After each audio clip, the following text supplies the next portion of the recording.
Tunauliza hivi, Isiolo County kwani imekuwa Somalia ama imekuwa Ethiopia? Kitu cha pili, yule mwizi ambaye ako pale kwani amekuwa na nguvu kuliko serikali ya Kenya? Mimi nimeibiwa mara 3. Walikuwa wameenda na ng'ombe mara ya kwanza, na mara ya pili ilikuwa imeibiwa area hii ikiwa inaenda tu inarudishwa, na mara ya 3 naye ikaenda ng'ombe 3 tena, ndege ikapanda juu ikarudisha, na sasa imeenda yote. Imeenda hata na mbuzi yote ilienda.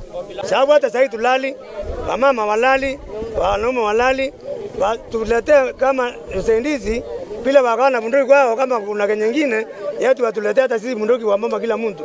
Kama serikali itaturudishia hiyo ng'ombe baada ya siku 3, tutaandamana, hatutachoka mpaka ng'ombe za mlemavu sirundi, mpaka ng'ombe za majirani zetu warudi juu hawana kitu kingine.